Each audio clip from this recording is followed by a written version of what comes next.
What have you learnt about technologies from the process of constructing this product?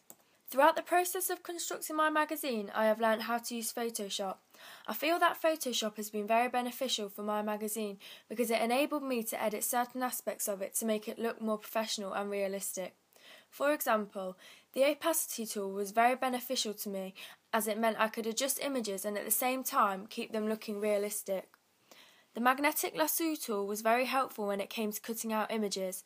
It stopped the images from looking rough around the edges. The colour picking tool was very useful because it meant that I could click on a colour I'd already chosen for one thing and it would make another thing the exact same colour. This tool was particularly useful when I carried on the house style throughout my magazine because it meant I could keep all the colours the same. The fact that I could open up more than one page and see them side by side was useful because it meant I was focused on vital characteristics of my magazine, such as house style, navigation, making sure the page numbers match each page, and having a variety of representations spread throughout the magazine. The link layers tool was very useful to me because it meant I could position text, images or shapes in the way I wanted and then link them all together and then be able to move them around the page in the same position they are in. I used the rectangular marquee tool regularly to cut parts of images off and to help me fit images into the space that I wanted it to go in. I kept the rulers and guides on every time.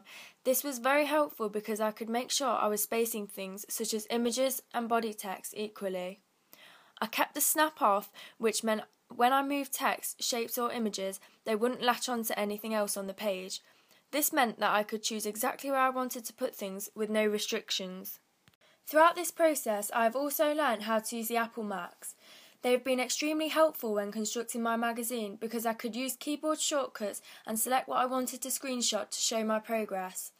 I could also have lots of pages open next to each other, which was really helpful when I was doing my textual analysis and also when I was making my flat plans and actual magazine.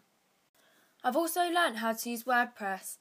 WordPress has been really helpful because I could see all the work that I had posted and the dates that I had posted it. I could access it on the Macs, on my laptop and iPad. It was very helpful when submitting work because submitting work on the internet is much easier than submitting it manually. WordPress allowed me to upload the progress I had made on my magazine, which was helpful to me because it meant I could see what needed changing and compare all the progress stages when I was making those changes. I think that WordPress is a good way to view my work because I could see every single piece of work I'd done and just scroll up and down my blog. This was much easier than trying to find a piece of work in my folder. WordPress was useful for looking at resources, contacting teachers, looking at mark schemes and making sure I was working within the deadline set. It was much more helpful having all these things on the blog rather than having them on paper because I knew that they'd always be there and didn't have to worry about losing them. Being able to change the dates on my posts helped me a lot because it meant that I could just post things as I had done them and then later on change the dates to put them in the right order. This was specifically helpful to me when I was in the process of producing my magazine as I made my contents page first.